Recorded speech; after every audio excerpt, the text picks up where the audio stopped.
That's a rocket.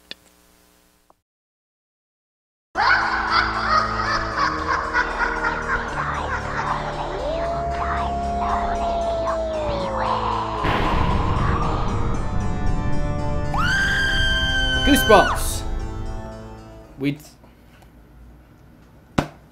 I'm back. All 20 of you who watched this probably didn't miss me at all. The Girl Who Cried Monster, number 8 out of 642, and wonderful artwork of the fat librarian eating flies.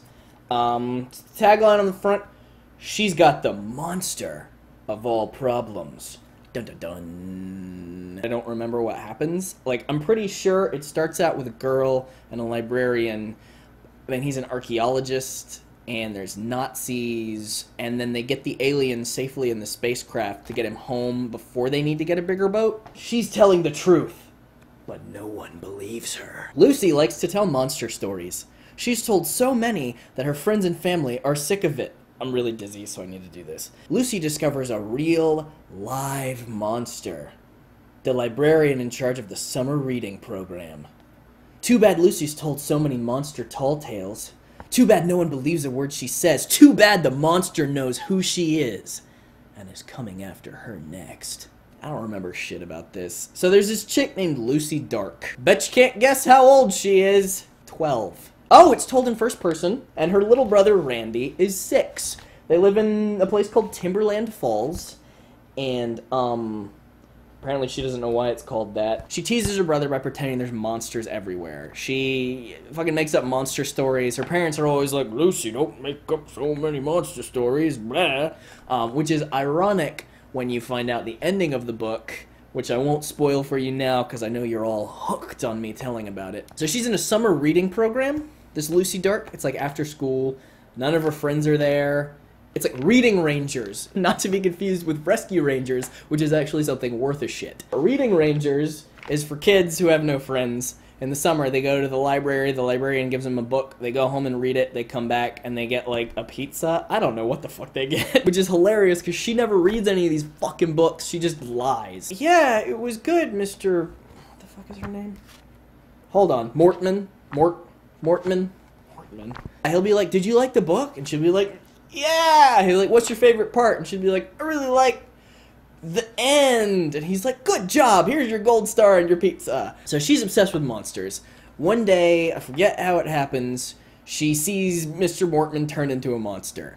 Now, I know that sounds really boring with me telling you that, but it's equally as boring when it happens in the book. The freakiest part of the whole ordeal, he like eats flies, right? So his like head gets all big and his eyes pop out, but it's way less interesting than all that. So she sees this happen in the library, him eating, and he eats like these handfuls of flies that are in this jar, and he's got pet turtles. And this bitch keeps going back, like spying on this dude to catch him in the act of being a monster, which is dumb if you think he's gonna eat you. Right, room full of people who care?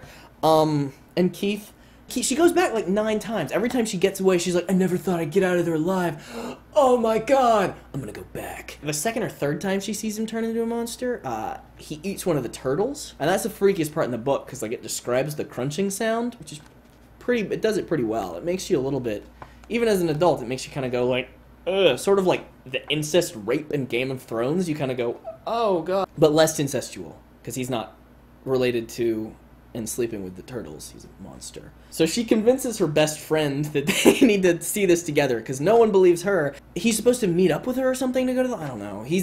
Apparently she does have friends in town, but this kid likes to play Frisbee by himself. You remember in the 90s they had Frisbees attached to a rubber band? He's got one of those, and he just stands out in the yard playing with it by himself. Wait, hold on. A Frisbee? Yeah. And it's like a Frisbee boomerang, and you pull it back to you. But of course he keeps hitting himself in the head with it because that toy was shit. Because why would you attach a Frisbee to a rubber band and give it to a child? Once again, in Goosebumps, the adults don't care about the kids. Like, he's out in the middle of the yard with no adult supervision, hitting himself in the head with a Frisbee attached to a bungee cord. This book hurts me remembering this. It's like PTSD. It's like me remembering the tanks in World War II. He stands her up to go investigate this shit. She goes with a camera that she got for her birthday, because everybody in Goosebumps has cameras. But this one is, let me drive this point home.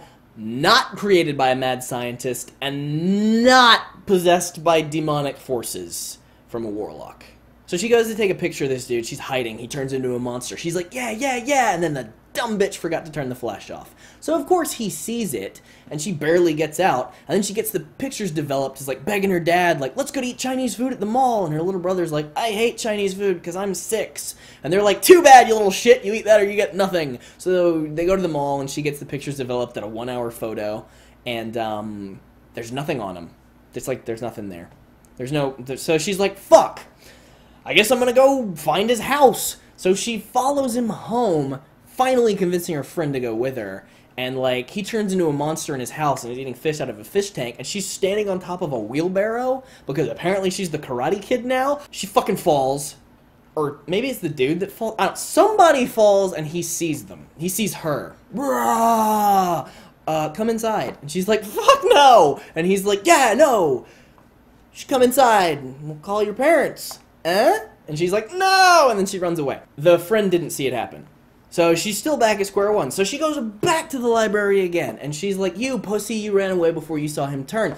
Grow a pair of balls, you big gaping vagina. And he's like, goddamn, I just like throwing my frisbee. And she's like, well, too goddamn bad, because I'm taking it. No, none of this happens.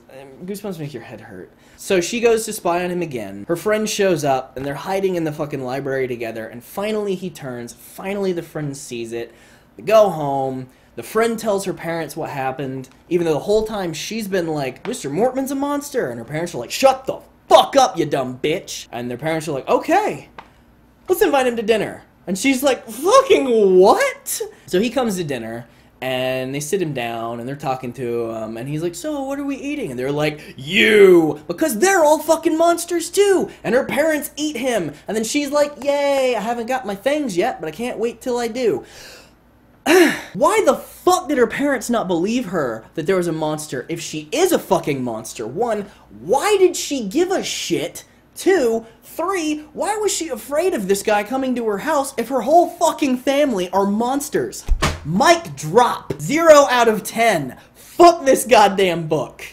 Bring on the next one. I'm done. I got nothing else to say. I got nothing else to say. Nothing. It wasn't even a shock ending. It happens in the last paragraph. I'm done. The Ghost Next Door. That's my next one. It's gonna be great. It's gonna be great.